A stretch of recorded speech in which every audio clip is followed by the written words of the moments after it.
राधे राधे दोस्तों, आराध्य देवता चैनल में आप सभी का स्वागत है। आज मैं आप सभी को धर्म और लक्ष्मी की कहानी सुनाने जा रही हूँ। आज मैं आपको बता रही हूँ कि धर्म बड़ा होता है या लक्ष्मी बड़ी होती है। तो चलिए भाग एक बार धर्म व लक्ष्मी में बात में बहस होने लगी। धर्म बोला, मैं बड़ा हूँ, मेरे बिना सब कुछ बेकार है। लक्ष्मी माता बोली, मेरे बिना सब बेकार, न खाना, न सुख, न शांति, कुछ भी नहीं। अपने अपने को बड़ा बता रहे थे। जब कोई निर्णय नहीं निकला तो दोनों देवताओं के राजा इंद्र के पास गए। बोले, आप हमारा फैसला कर दो। इंद्र ने कहा, बात क्या है? धर्म बोले, मैं बड़ा हूँ। लक्ष्मी माता बोली, मैं बड़ी हूँ। अब आप फैसला करो, कौन बड़ा है? इंद्र बड़े परेशान। यदि माता लक्ष्मी को बड़ा बताता हूँ तो धर्म चला जाएगा, यदि धर्म को बड़ा बताता हूँ तो लक्ष्मी माता रूठ जाएंगी। उन्होंने बहुत ही समझदारी से निर्णय लिया, क्योंकि वह किसी को नाराज करके अपना नुकसान नहीं करना चाहते थे। वे बोले, मैं सही गलत का निर्णय नहीं ले पा रहा हूँ। मैं तुमको बताता हूँ, तुम पृथ्वी लोक चले जाओ, वहाँ राजा विक्रमादित्य के पास चले जाओ। वे आप लोगों को सही फैसला करेंगे। धर्म और माता लक्ष्मी पृथ्वी लोक में विक्रमादित्य के पास जा पहुँचे और कहा कि आप मेरा फैसला करें। धर्म बोला, हम दोनों में कौन बड़ा है, मैं या लक्ष्मी? दोनों ने अपनी अपनी बात कही। लक्ष्मी माता बोली, मुझसे सब कुछ है, धन, वैभव, सुख, समृद्धि। धर्म बोला, मुझसे सब कुछ होता है, मैं धर्म हूँ। विक्रमादित्य ने सोचा, फैसला कठिन है।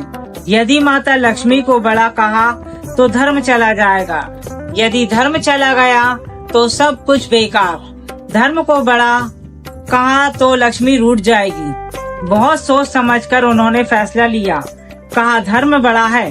बस उसी समय से लक्ष्मी जी चली गयी। विक्रमादित्य ने ये बात जानते थे कि वे घर से चल दिए। उनके पास धीरे धीरे सब चला गया। वे अपने घोड़े में बैठकर चल दिए। वे अपनी बहन के घर को चल दिए। जब वे थोड़ा घर के नजदीक पहुँचे, बहन को उनके सैनिकों ने सूचना दी, आपके भाई आ रहे हैं। बहन ने पूछा, कैसे आ रहे हैं? अकेले व फटेहाल? उन्होंने अस्तबल में ठहराया जाए। उन्होंने अस्तबल में ठहरा दिया गया।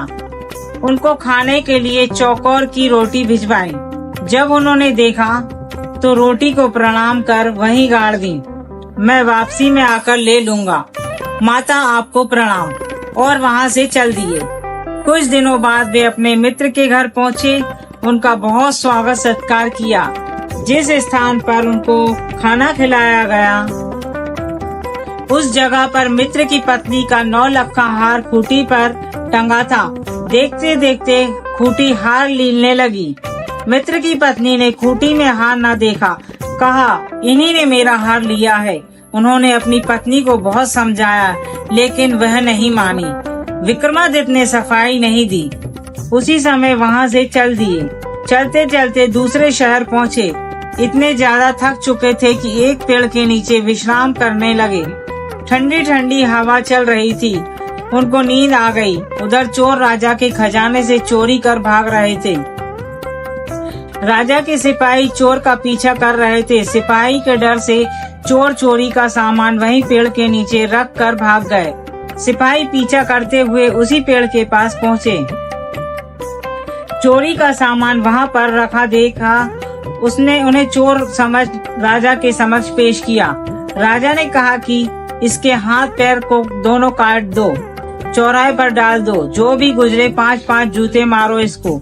जो भी गुजरता सब उनको जूते मारते। एक दिन तेली वहाँ से निकला। उसने कहा, भाई मुझे थोड़ा तेल दे दो, मुझे मक्खी काट रही है, तेल लगा लो। तेली बोला, मैंने जूते नहीं मारे, ये क्या कम बात नहीं, तुम्हें तेल देने से क्या मेरे तेल बढ़ जाएगा? फिर कुछ सोच समझकर तेल घाव में लगा दिया और चला गया। उस दिन खूब बिक्री हुई। तेल ज्यों का त्यों बना रहा। वह बहुत खुश हुआ। घर आने पर पत्नी बोली, आज बहुत ज्यादा खुश हो, क्या बात है? उसने सारी बात बताई। उसने कहा, अपने बच्चे नहीं हैं, उसे हम घर ले आएंगे, उनकी सेवा करेंगे। तेल फौरन राजा के पास गया, कहा राजा जी मेरे संतान नहीं है, हम उसको घर ले जाना चाहते हैं। राजा को उसकी कोई जरूरत नहीं थी। उन्होंने कहा ले जाओ। तेली उसको अपने घर ले आए। अपने बच्चों की तरह प्यार करते व सेवा करने लगे। उनके दिन अच्छे से गुजरने लगे। राजा की एक बेटी थी, वह बहुत ही बुद्धिमत्ता थी। वह रात में सबके सो जाने पर दीपक राग गाती, दीप प्रज्वलित करती, फिर बुझा देती, लेकिन थोड़ी देर में दीपक जल उठते। वह सोचती ये कैसे हो गया। दूसरे दिन राजकुमारी ने दीपक जलाए, कुछ समय के बाद बुझा दिया, लेकिन कुछ समय पश्चात फिर जल उठे। उसने सोचा यहाँ कहीं विक्रमादित्य है, क्योंकि उसके सिवा दीपक राग कोई नहीं जानता। दूसरे दिन राजकुमारी ने राजा से कहा, पिताजी मुझे 100 घड़े तेल चाहिए। राजा ने तेली के घर सूचना भेजी।